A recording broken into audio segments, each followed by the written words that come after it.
Alright, here's something most preppers won't tell you. We spend all our time making lists of what to buy, what to stockpile, and how much gear to get. I get it, I've been there. But we're missing a huge piece of the puzzle. When I first started prepping back in 2012, I was all about accumulation. More food, more water, more gear. But after a few real-world power outages, including one that lasted 11 days, I learned a hard lesson. Preparedness isn't just about what you have, it's about what people don't know you have. The very things you've stockpiled to keep your family safe could be the exact things that put a giant target on your back. To the unprepared and the desperate, your well-stocked home isn't a fortress. It's a flashing neon sign that says, "The prize is here." So today, we're doing the opposite of a shopping list. We're going to walk through the 11 items, one by one, that will get you noticed, targeted, and potentially robbed the moment the grid goes down. This isn't about fear. It's about operational security, what the pros call OPSEC. It's about understanding that in a real crisis, the person who looks like they have nothing is often the one who gets left alone. Forgetting this lesson could cost you everything. Let's dive in. Number 11, shelter supplies. Coming in at number 11, we have something that might surprise you. It's your stack of building materials. Yeah, I'm talking about those tarps in the garage, the lumber stacked behind the shed, the boxes of nails and screws. In normal times, that's a weekend project. In a world that's falling apart, those things are like gold. When a storm blows a hole in a neighbor's roof or someone needs to board up a window, your pile of 2x4s is suddenly worth more than money. So, why does this make you a target? Because it's one of the few preps that's almost impossible to hide. Someone walking down the street scouting for opportunities isn't going to see your cans of food, but they will see the blue corner of a tarp or a neat stack of wood. It's an advertisement that you thought of ahead, and the next logical thought is dangerously simple. If they have all this lumber, what else do they have? You just put yourself on the list for a visit later that night. The solution is simple. Apply the gray man mindset to your home. Don't make your preparedness obvious. That lumber needs to be completely out of sight in an attic, a crawl space, or broken down and stored in the basement. Take tarps out of their bright packaging. The goal is to be overlooked. The moment your house stands out, you've made a mistake. Blending in is your first line of defense. Number 10. Clothing and footwear. We've got something we all own. Clothing and footwear. I'm not talking about your t-shirts. I'm talking about the good stuff. Those expensive hiking boots, your Gore, Tex jacket, the rugged work pants. Here's the thing. In a collapse, the world gets rough. Cheap clothes fall apart in weeks. A solid pair of boots is the difference between being able to travel and being stuck with a foot injury. It's not fashion, it's critical gear. The danger here is twofold: observation and assumption. First, if you're out working in your yard wearing a brand new pair of boots and a Carhartt jacket, you're sending a message. You look prepared. You look capable. And to the person walking by in worn-out sneakers, you look like a resource. They'll remember the guy in the good boots. Second, even if you're not wearing them, leaving a pair of muddy, high-end work boots on your back porch tells a story. It says someone here is active and able-bodied. This might make them think twice, but it could also mark you as a high-value target. The prize inside is probably worth the risk. The solution, again, is the gray man principle. Have your good gear, but don't show it off. For outdoor chores, maybe use an older-looking but still functional pair of boots. Keep the expensive jacket packed away for a real emergency. Some people even scuff up their new gear to make it look less appealing. Your goal isn't to be the best-dressed person in the apocalypse, it's to be invisible. Number 9, medical and hygiene supplies. This is everything from painkillers and bandages to antibiotics, diapers, feminine hygiene products, and yes, toilet paper. We all saw how fast toilet paper vanished in 2020, and that wasn't even a true grid-down crisis. Now imagine the desperation when the trucks stop running for good. An infected cut can be a death sentence. Basic sanitation is your best defense against diseases we haven't worried about in a century. So what makes you a target? Information. 2 ways. First, people talk. Does a neighbor know someone in your family needs insulin or another daily medication? That common knowledge is now a liability. When their own kid gets sick, their desperation might override any sense of community. Second, and this is the one most people miss, your trash. There's no garbage service. That pile of trash behind your house is a treasure map. An empty box of bandages, a bottle of rubbing alcohol, diaper packaging. It's a detailed inventory of what you have stored inside. You've just told everyone your house is a pharmacy. The solution requires ruthless OPSEC. First, be incredibly discreet about your medical supplies. Second, you have to manage your waste. Any trash that gives away what you have should be completely burned. Burying isn't good enough. Desperate people dig. Leave no trace. Your house should look just as needy as every other one on the block. Number 8. Power accessories. We have the lifeblood of the modern world, batteries. Not just AAs for the flashlight, but every kind: power banks, solar chargers, the batteries for your radios and optics. When the world goes dark, light is power, information is power, and batteries give you both. So how do you get made as a target? It's shockingly easy: light and sound. Imagine it's a week into a blackout. The whole town is pitch black. Then a bright beam from your LED flashlight cuts through the darkness. Or a faint blue glow from a phone screen is visible through a crack in your curtains. To anyone watching, you just made a declaration: I have power. You just became a target. They won't just want your flashlight, they'll want the batteries, and they'll assume you have other good stuff too. The solution is to become a ghost. First, total light discipline.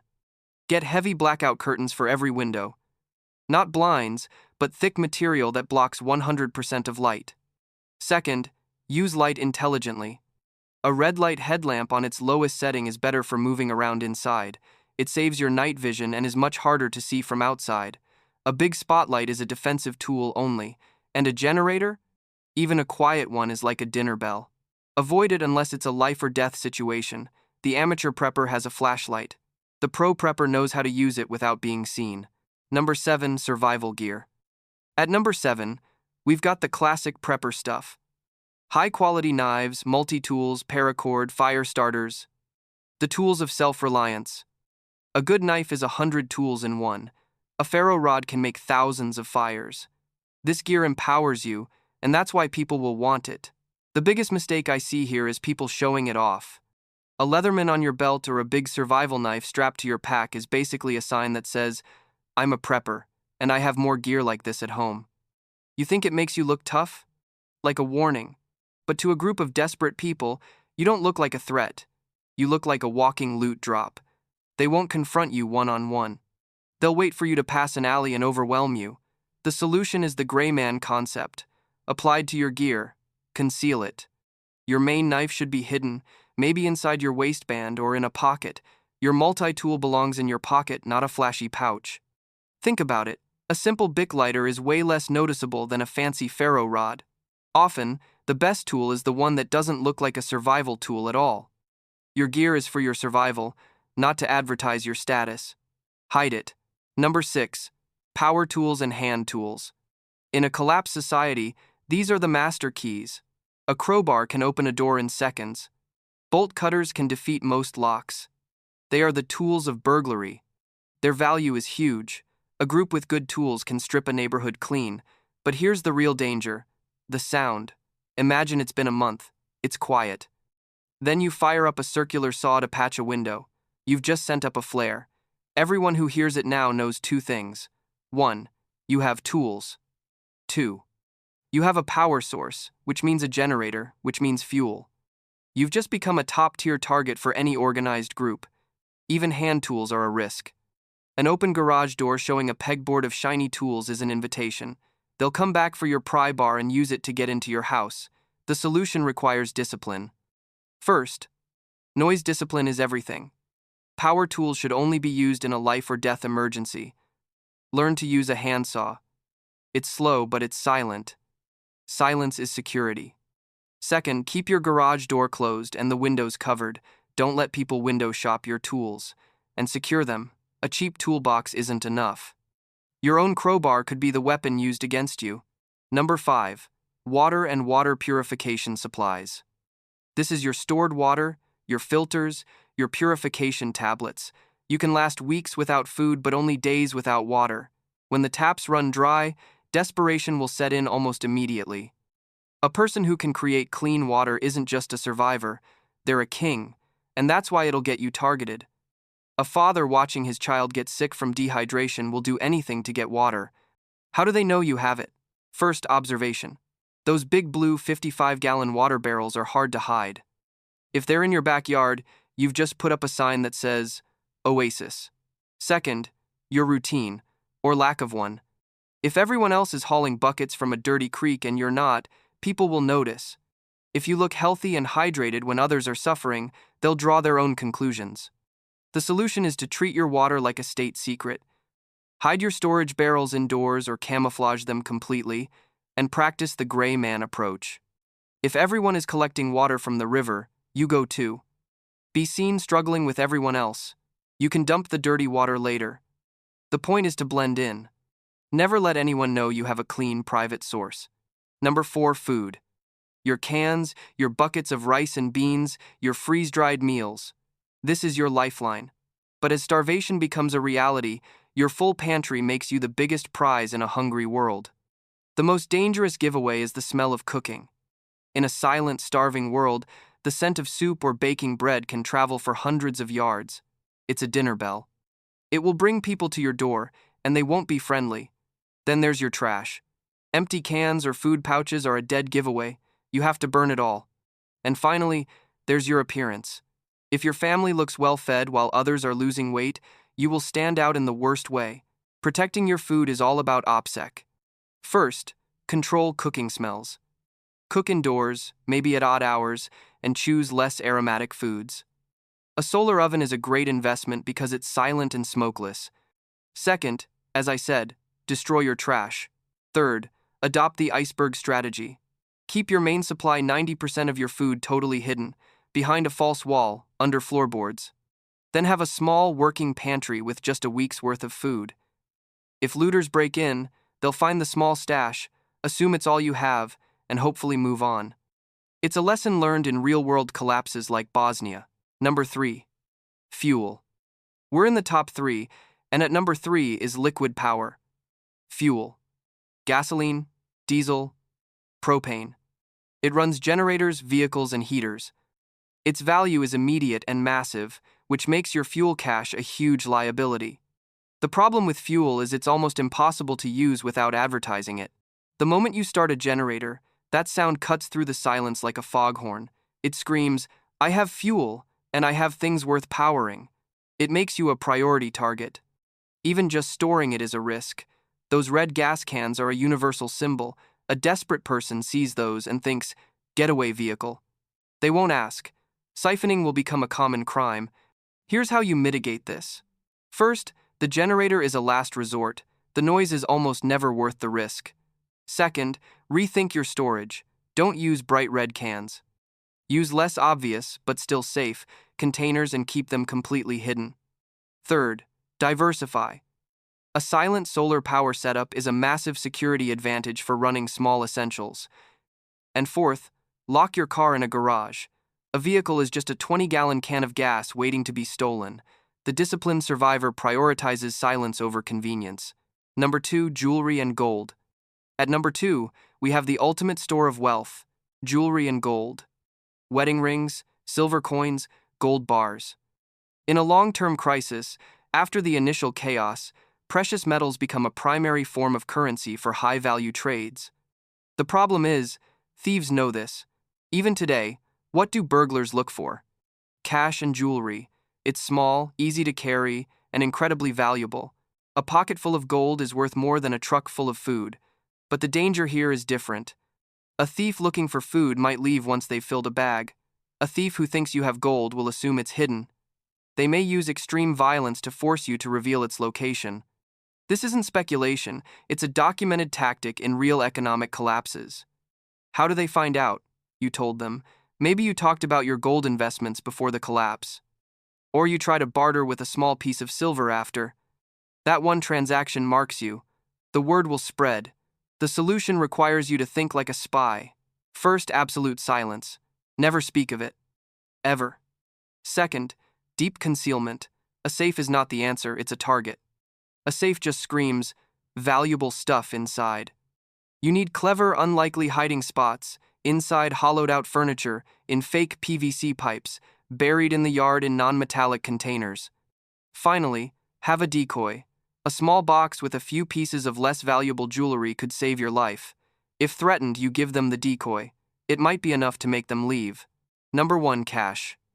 And here it is, the number 1 item that will get you robbed first. It might seem odd, won't money be worthless? Eventually, maybe. But in the short to medium term, the chaotic weeks and months right after the grid fails, cash will be king. Think about it, it's the last remnant of the old world. Before a true barter economy kicks in, there will be a frantic, cash-based shadow economy. A gas station owner selling his last few gallons, a guard you need to bribe, a farmer selling potatoes from his cellar, they'll all take cash. It's untraceable, and its value is understood. The danger is that everyone assumes you have it. Thieves know people don't trust banks and likely have cash at home. Your house is a piggy bank waiting to be smashed open. They'll toss your house looking in all the obvious spots under the mattress, in drawers, in the freezer. And like with gold, the search can turn violent fast. If they don't find it, they'll assume you're hiding it and threaten you until you give it up. The solution is the same spycraft. First, silence. Second, defeat the search. Don't use any of the top 20 hiding spots. Be creative. Think of places that are dirty, inconvenient, or complex. The goal is to make it so time-consuming they give up. And most importantly, have a decoy, a throwdown wallet with $50 or $100 in it, kept in a nightstand drawer. When they threaten you, you give them that.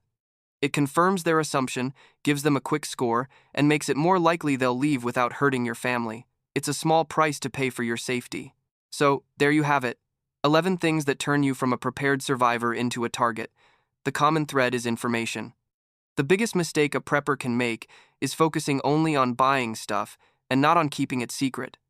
The best protection isn't a stronger door, it's being invisible. It's the gray man philosophy. It's noise and light discipline. It's burning your trash. It's about being a ghost. Your real prep isn't just your gear, it's the knowledge to keep it quiet. It's the discipline to look like everyone else, even when you're not. That's what will keep you safe. Now I want to turn it over to you. What's one item in your preps that you think is a big security risk, and what's your strategy for hiding it? Let me know in the comments below. I read all of them, and we can all learn from each other. Stay smart, stay silent, and stay safe.